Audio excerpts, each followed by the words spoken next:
Bien, bon vendredi à tous. Je vous souhaite la bienvenue à ce dernier webinaire de la semaine Mosaïque Portail qui est directement adressé aux enseignants, mais aussi aux directions d'école. Donc peut-être dans la salle, j'ai des directions d'école pour la formation générale des adultes. Alors, je me présente une dernière fois cette semaine. Je m'appelle Jérémy Van Rans. J'ai une formation en enseignement. J'ai ensuite suivi des études en technologie éducative et je travaille maintenant à la GRIX comme conseiller TIC. Alors, dans ce webinaire d'à peu près 25-30 minutes, je vais vous présenter rapidement ce qu'est le portail et comment cette plateforme donne de l'information pertinente en temps réel sur les élèves d'un établissement. Et surtout, qu'il est important à ce que l'ensemble de l'équipe école et surtout vous, les enseignants, participez à l'entrée d'informations pour que les directions aient le portrait le plus juste possible de la situation de leur école. Ce qui concerne le déroulement de la présentation, on va commencer par qu'est-ce que Mosaïque Portail? Alors, je vous expliquerai brièvement en quoi consiste cette plateforme. Je ne rentrerai pas dans les détails, car je l'ai déjà fait pour ceux qui ont suivi le webinaire de lundi, donc n'hésitez pas à aller revoir le webinaire de lundi. Je passerai juste un survol de ce qu'est Mosaïque Portail. Après communiquer et collaborer avec Mosaïque Portail, je vous présenterai plusieurs fonctionnalités. Alors, de nouveau, sans rentrer dans les détails, mais qui permettent à l'équipe école de collaborer avec la direction. Concrètement, sur la plateforme, on ira directement à travers le portail, un environnement de démonstration pour montrer les fonctionnalités dont j'aurais parlé juste avant. Euh, Puis je m'attarderai aussi un peu plus sur le portail de direction, notamment. Je vous citerai ensuite des avantages à utiliser Mosaïque Portail en tant qu'enseignant, mais aussi en tant que direction. Et je terminerai par une conclusion et je répondrai à vos questions si vous en avez. Alors, comme on a fait tout au long de la semaine, n'hésitez pas à écrire vos questions dans l'espace Q&R de Zoom ici dans le bas. Et avec mon équipe, on pourra y répondre à la fin. Donc, notez-les pour ne pas les oublier. Mais au moins, on pourra vous répondre à la fin sans problème. Toute la semaine, j'ai montré cette diapositive et je le fais encore aujourd'hui pour que vous puissiez remarquer que Mosaïque Portail offre beaucoup de fonctionnalités avec plusieurs profils d'utilisateurs. Mais aujourd'hui, je vais mettre l'emphase sur le profil de l'enseignant et celui de la direction. Je passerai aussi en revue beaucoup de fonctionnalités, mais en survol, vu qu'on en a déjà vu plusieurs tout au long de la semaine. Je vais voir la veille active, le SWA, le suivi des observations et des interventions, avec les protocoles automatisés, les communications, on a les publications et les courriels. Je parlerai aussi de l'assiduité, donc la prise de présence et des absences des élèves. Et enfin, on parlera tout au long du dossier de l'élève également. Si je devais nouveau définir Mosaïque Portail, je dirais que Mosaïque Portail est une plateforme numérique de gestion scolaire créée par la GRIX en partenariat avec le milieu de l'éducation qui vise notamment à aider les élèves dans leur réussite scolaire. Alors, cette plateforme va être pour les directeurs d'école un endroit de centralisation de l'information grâce au partage de leur équipe, évidemment. Et donc ici, je m'adresse à vous, enseignants qui m'écoutez. Tout ce que vous allez entrer comme information sur le jeune pourrait être consulté par votre direction. Et quand je parle d'information, je parle des comportements des élèves, je parle de leurs résultats scolaires, je parle de leurs absences, etc. Sachez que Mosaïque Portail est une plateforme qui est centrée sur l'élève. Toutes les fonctionnalités ont le même objectif qui est de venir soutenir l'élève dans son cheminement d'apprentissage et dans sa réussite éducative. Maintenant, quelles fonctionnalités du portail touchent plus les directions d'école et comment l'équipe école va pouvoir y collaborer? Eh bien, sur le portail, sur le portail de direction, on a et comme sur le portail enseignant, on a la possibilité d'envoyer des courriels. Et pour les directions sont capables d'envoyer un courriel à tous les élèves et à tous les parents en même temps, ainsi que pour les publications peuvent être envoyées sur le mur de chaque élève et de chaque parent. Alors, en plus de ces outils de communication, on a des fonctionnalités qui permettent la collaboration des intervenants, des enseignants, titulaires ou spécialistes, peu importe, avec la direction. Par le fait notamment que plusieurs outils à l'intérieur de Mosaic Portail permettent de partager de l'information sur les élèves, comme les outils du SWOT, qui signifie le suivi des observations et des interventions. C'est l'outil qui va aider à la gestion du comportement et des travaux non faits, essentiellement. On a ensuite les protocoles automatisés, c'est le suivi des règles de vie de l'école. On a comme autre information les résultats scolaires qui, eux, vont enclencher la veille active. La veille active, elle va permettre aux directions d'avoir une vue d'ensemble de leur établissement au niveau des résultats qui vont être entrés sur le portail. Un peu comme le portrait global de sa classe en tant qu'enseignant, lui, le directeur ou la directrice, va avoir un portrait global de son école. Ensuite, on a les absences. Dans Mosaic Portail, ça se nomme l'assiduité. Puis, au travers du dossier de l'élève, puis on le verra plus tard, quand vous en tant qu'enseignant, allez rentrer des absences, la direction va pouvoir voir ces présences et absences pour chacun des élèves, pour chacune des périodes. Et enfin, on a la planification. La planification, c'est ce que l'enseignant va prévoir pour son groupe matière, sans rentrer dans les détails de comment ça fonctionne, car je l'ai fait mardi. Donc, si vous êtes intéressé à savoir comment fonctionne la planification, n'hésitez pas à retourner voir le webinaire de mardi. Mais simplement pour vous aviser, et nouveau, on le verra tout à l'heure, que les directions ont accès aux planifications que vous aurez rentrées dans le portail, mais seulement en mode consultation, évidemment. Et je le redis, seulement en mode consultation. Ils ne pourront rien changer, en mode consultation. Je vais maintenant vous montrer de quoi ont l'air les fonctionnalités que je viens de parler, là, que vous avez devant vous euh, sur la plateforme et quelle interaction on a entre un portail d'enseignant et un portail de direction. Je rappelle que plusieurs fonctionnalités du portail ne sont pas activées par défaut et peuvent être fermées malheureusement dans votre école. Alors, pour changer la situation, vous devez vous adresser à votre TOS ou au TI de votre organisme scolaire. Je vais commencer par vous présenter le portail de direction, car en tant qu'enseignant, vous n'êtes sûrement pas habitué à voir ce portail. Donc, je vais vite faire un tour d'ensemble du portail de direction. Je vais aller dans le portail de Jeanne, qui est ma directrice ici pour l'exemple. Et visuellement, à quoi ça ressemble? On a un espace pour faire rechercher un élève. On a un espace où on trouve mes données, notamment avec mes événements de suivi. On a également la veille active pour l'ensemble de mon établissement. On a un espace de communication ici en haut à droite. Et on a le suivi des observations et des interventions en bas à droite. Maintenant que vous savez à quoi ressemble le portail de direction, donc gardez ça en tête, les enseignants à qui je parle, je vais aller dans le portail de mon ami enseignant Gaybertus. Donc, je retourne dans le portail de mon ami Gaybertus. Donc, si je retourne sur mon portail enseignant Gaybertus, on connaît, on l'a vu quasiment toute la semaine. Je vais commencer avec les communications. Alors, les communications, les publications et les courriels, on en a parlé lundi, donc j'aborderai pas plus comment on crée un courriel, mais simplement vous rappeler qu'en tant qu'enseignant, vous avez le pouvoir de mettre votre direction en copie conforme. Et je vous le montre comment est-ce qu'on fait. Donc, si j'envoie un courriel à tous mes groupes, je clique là-dessus.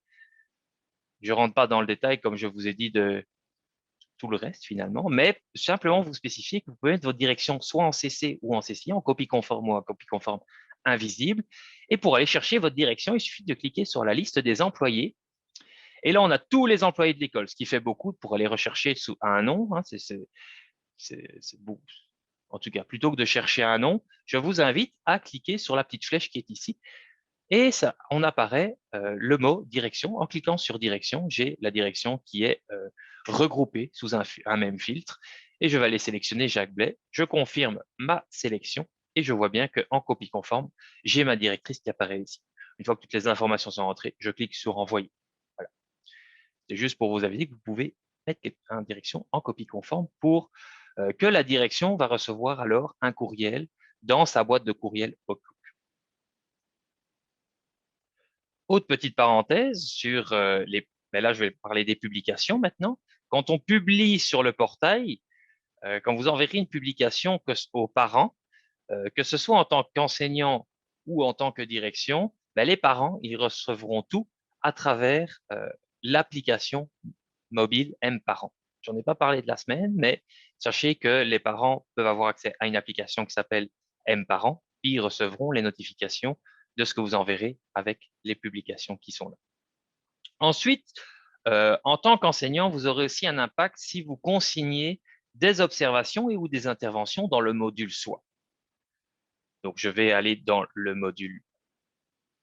En fait, je vais aller voir ma classe, excusez-moi, je rentre dans mon groupe pour voir ma classe. Et comme je l'ai vu mercredi, quand j'ai parlé plus en détail du SWOT, à chaque nouvelle consignation, la direction pourra le voir sur son portail. Donc, je vais rapidement faire une consignation pour mon élève Mario. Hein, je clique sur le feu de signalisation, je le rappelle. Je rentre un comportement qui est à surveiller, ou même je vais mettre comportement à modifier. Il argumente aujourd'hui à 12h15 et j'enregistre. Tout est rentré, toutes les informations sont correctes, j'enregistre. Je peux vérifier effectivement que le directeur, ou en tout cas la directrice, la direction, ce sera visible dans son portail. D'accord? Je le rappelle, petite parenthèse, je rappelle de ce que j'ai dit mercredi. Je clique sur enregistrer. Une fois que c'est enregistré, comme la consignation, c'est l'enseignant qui l'a faite, ça va être entré dans le dossier de mon élève. Et en tant que direction, j'ai le pouvoir d'aller voir le dossier d'élève de Mario. Donc, par exemple, je peux avoir une rencontre de parents avec les parents de Mario et je veux consulter son dossier. Je peux aller faire dans la barre de recherche, chercher Mario. Je clique sur le bouton de recherche, la petite loupe. Je trouve sur mon élève Mario Desilets, c'est bien lui.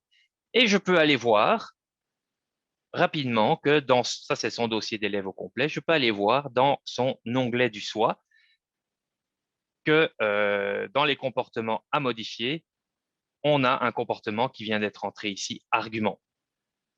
Comme je vous le dis, je vais assez vite. J'en ai parlé longuement mercredi de comment on va pour sélectionner chaque chose. Donc, je vous montre rapidement que ça, c'est affiché dans le dossier de l'élève, mais que via le portail de ma directrice Jeanne, j'y ai accès. Puis, je vois que ça a été rédigé par Guy-Bertus Vigneault.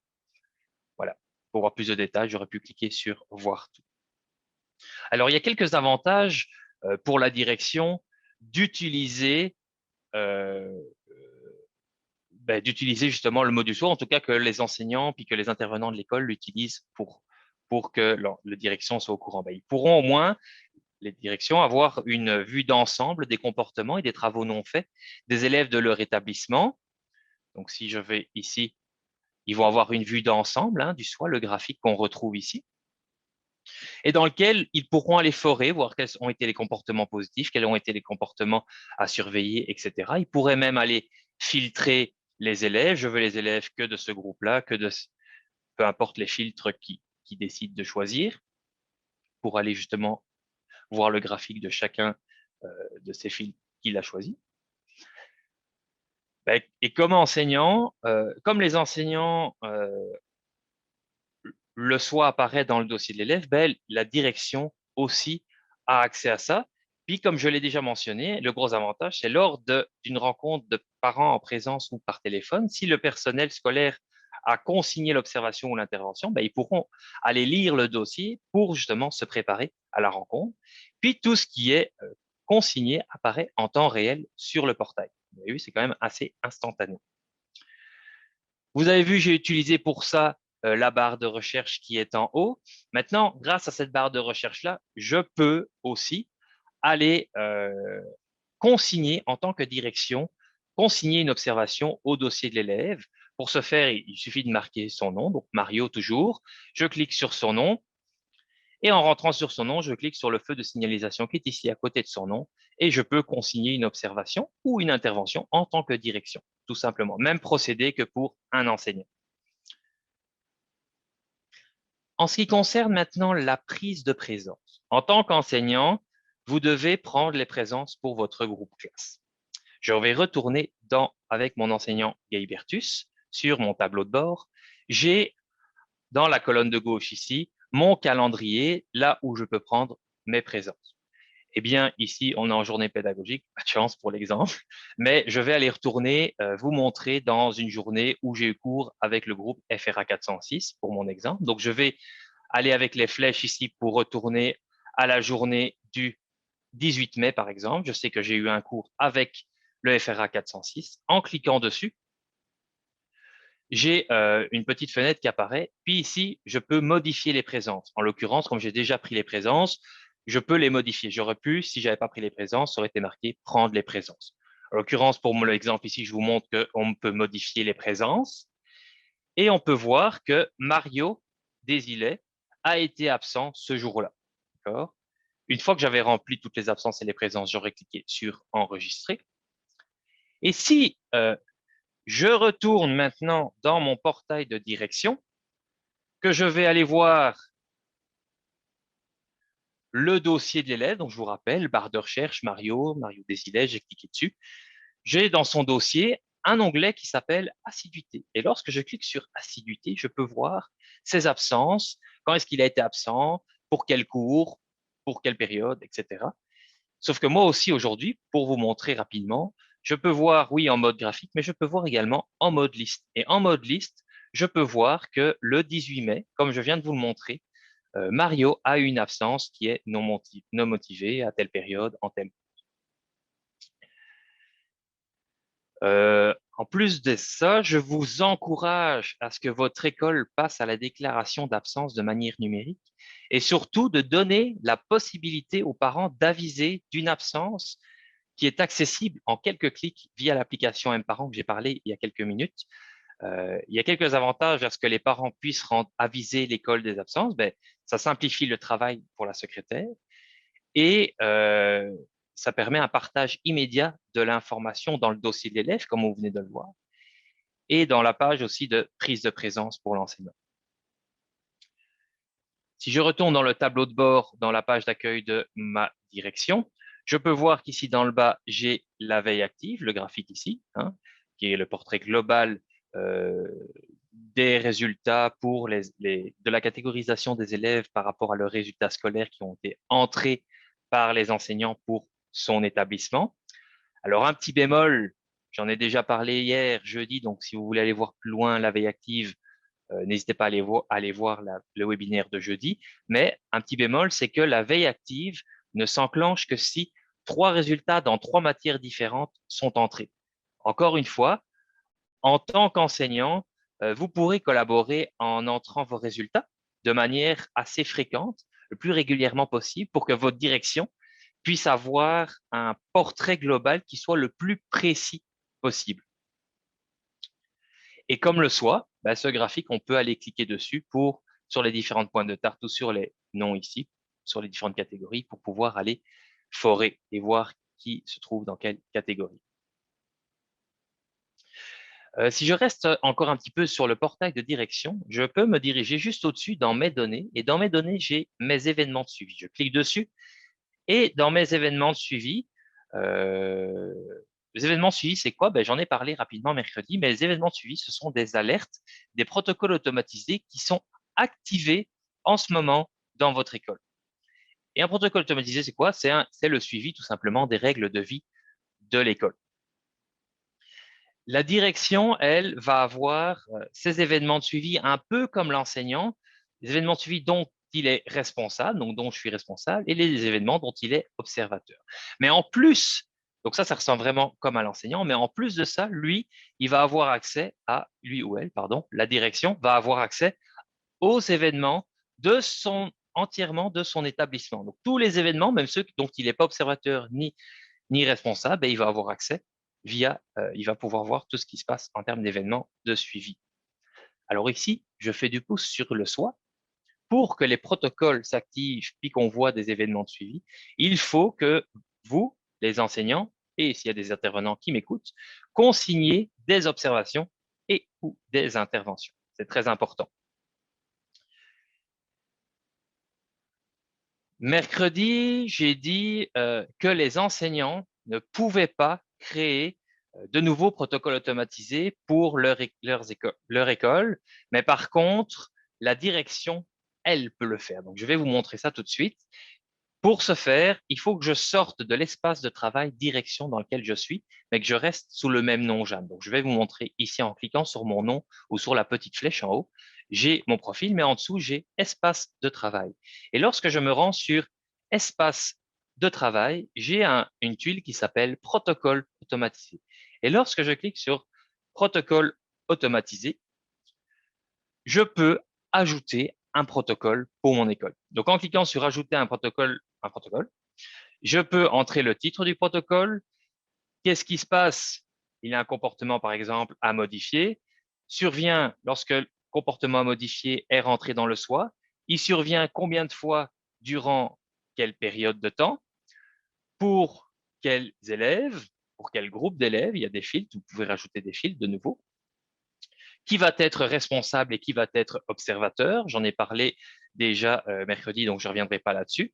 Et quelle prise d'action est à prendre? Une fois que tout est rempli, vous pourrez cliquer sur Ajouter un protocole. Quitter sans ajouter pour l'exemple, d'accord? Mais sinon, on clique sur Ajouter un protocole, enregistrer. Et donc ici, on a l'exemple. Lorsque tel élève bavarde pendant les explications survient 3 fois, durant une étape, il faut informer telle personne et exécuter, organiser une rencontre avec la TES et le titulaire, par exemple. Je peux en tout temps, en tant que direction, venir modifier évidemment les protocoles. Je suis capable d'en ajouter, je suis capable aussi de les modifier.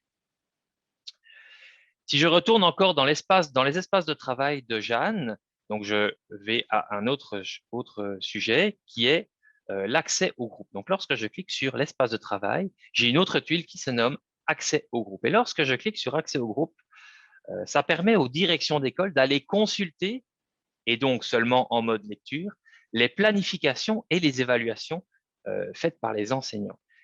Et donc, ça veut dire qu'en tant qu'enseignant, vous n'aurez plus à transmettre vos planifs. La direction aura tout à portée de main. Évidemment, si vous le rentrez sur le portail, hein, si vous rentrez vos plans de cours et en fait surtout vos planifications dans le portail, ben, il pourrait avoir accès visuellement. D'accord? Il ne pourra rien modifier, je le rappelle. Et pour ça, je vais vous montrer. Je peux aller chercher mon enseignant Gay Bertus.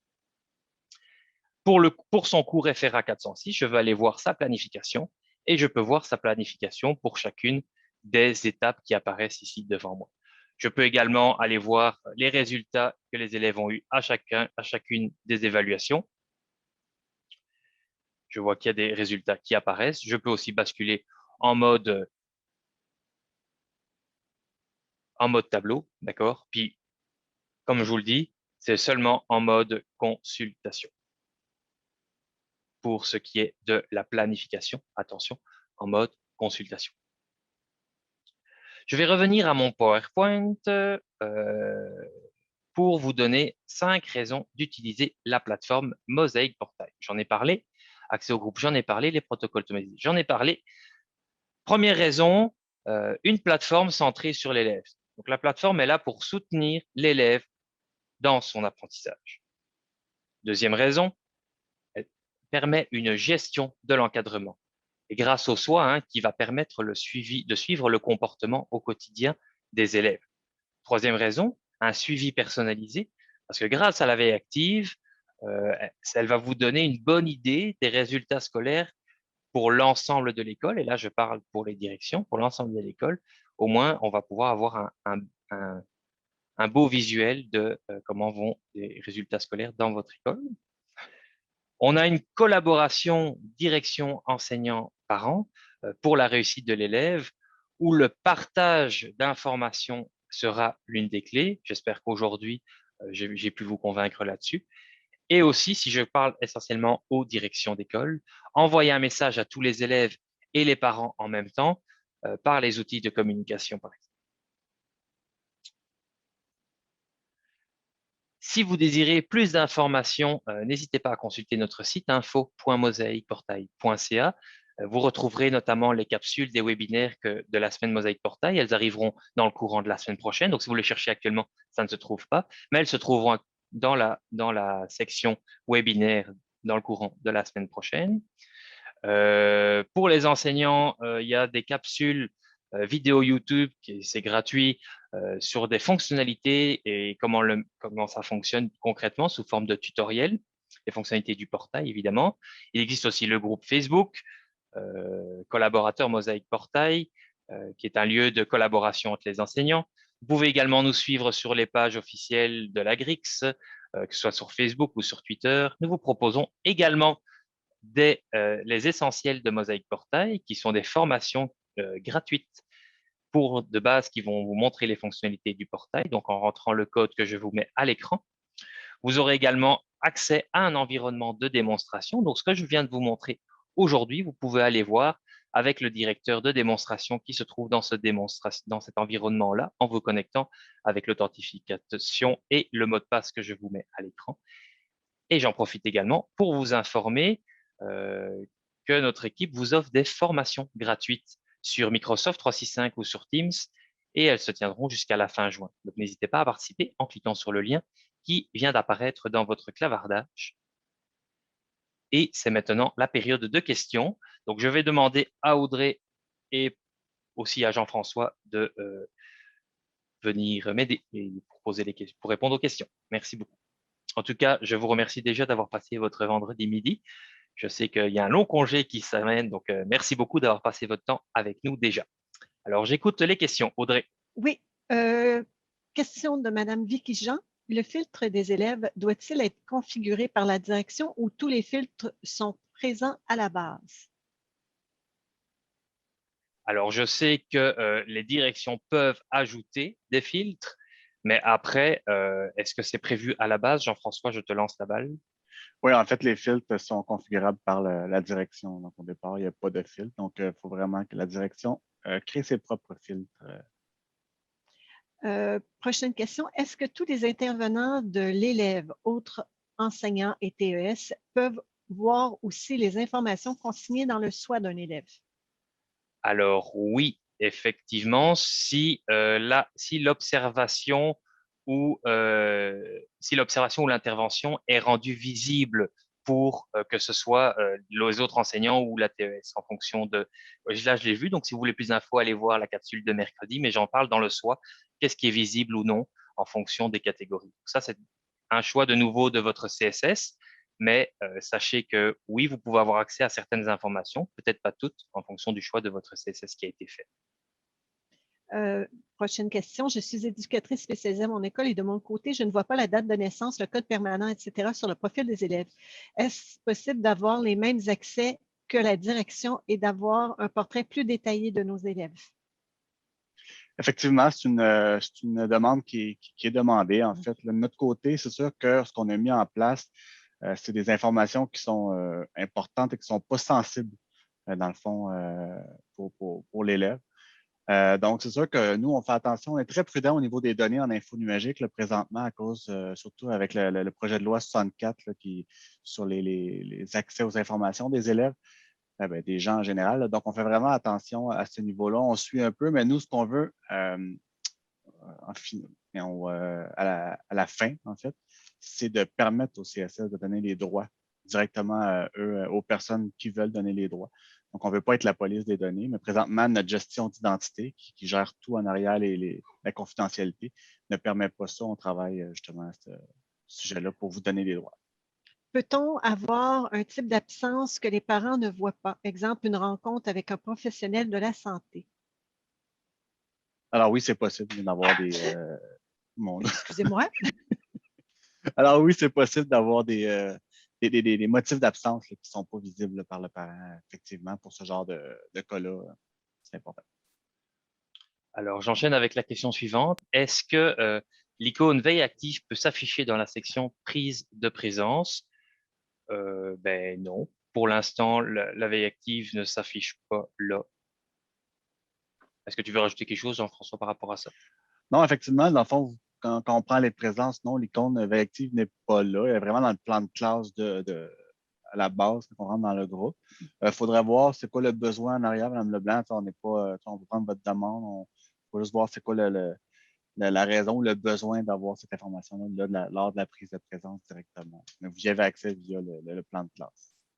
Ah oui, vous allez voir, là, il y a un petit indicateur là, pour la veille active, mais vous y avez accès à ce niveau-là.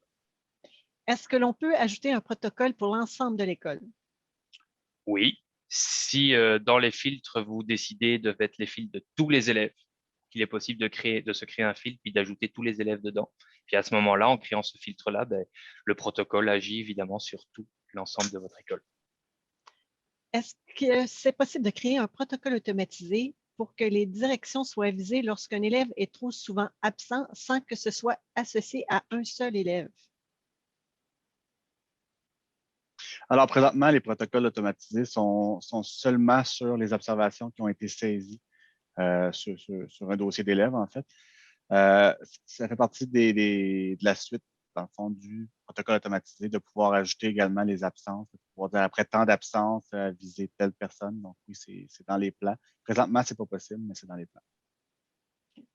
Est-ce que les protocoles automatisés sont uniquement pour le comportement ou sont aussi pour les apprentissages? Ben, en fait, c'est ça que je viens de répondre. En fait, c'est principalement seulement sur les comportements et non sur la veille active ou sur le nombre d'échecs. Présentement, c'est pas ça, mais éventuellement, on voudrait aller là aussi.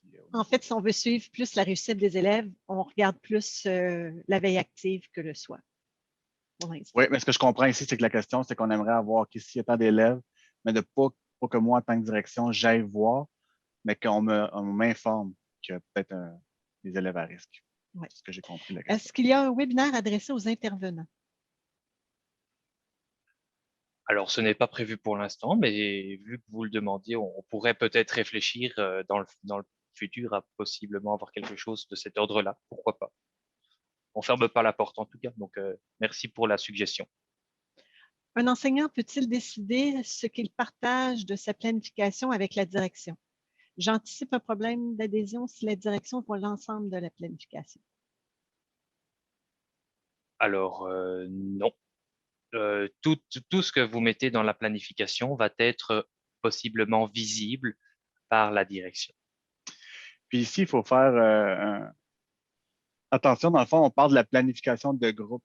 Donc, la direction n'a pas accès au plan de cours. Dans le fond, on peut mettre ce qu'on veut dans le plan de cours, mais tout ce qui est associé au groupe, par exemple, oui, ça, la direction peut voir les évaluations là, qui sont prévues. Mais pour ce qui est du plan de cours, l'enseignant peut s'en servir sans que la direction y ait accès. Pratique.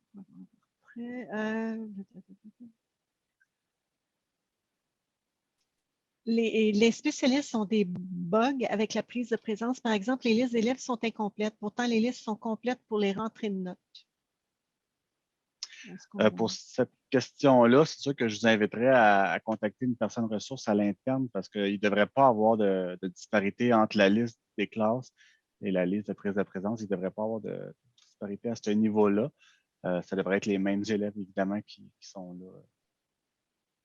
Donc, c'est vraiment à l'interne. Oui, excuse-moi. OK. Est-ce qu'il est possible d'ajouter des observations concernant des savoirs essentiels? Exemple, plusieurs erreurs dans l'accord des verbes, erreurs de retenue, des additions, etc. Je pense que ça répond un peu à ce qu'on disait tout à l'heure pour l'apprentissage. Donc, c'est plus vraiment sur le comportement de la personne plus qu'autre chose. Oui, effectivement. Présentement, excuse-moi, Jérémy, mais les observations, c'est essentiellement sur les faits observables là, du comportement de l'élève. C'est sûr que nous, on regarde aussi pour ajouter certaines notions, justement, là, pour ce qui est de l'académique et tout, là, pouvoir prendre des notes, là, comme vous dites, là, sur, par exemple, il y a plusieurs erreurs avec l'accord des verbes, juste pour avoir un suivi de cet élève-là.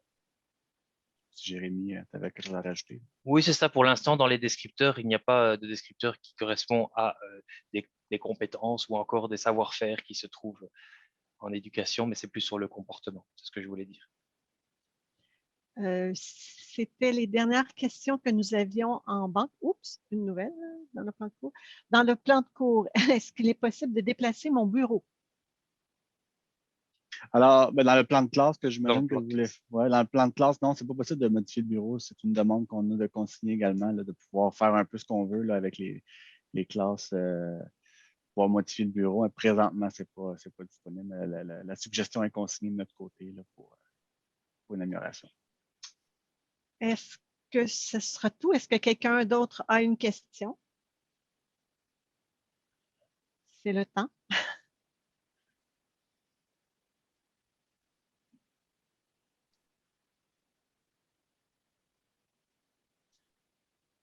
Je pense qu'on peut. Je peux conclure alors dans ce bout-là. OK. Bon, ben, je vous remercie d'avoir passé, pour ceux qui ont suivi vraiment toute la semaine avec nous. J'espère qu'on a pu vous apprendre un peu plus sur le portail, puis que n'hésitez pas à en parler autour de vous, n'hésitez pas à partager les vidéos des webinaires qu'on vient de faire cette semaine. Donc, ça va être rendu public sans problème. Donc, n'hésitez pas. Euh, Puis, je vous souhaite une très bonne fin de semaine, une longue fin de semaine. Profitez-en bien. Puis, à bientôt. Merci beaucoup de nous avoir suivis. Bye bye.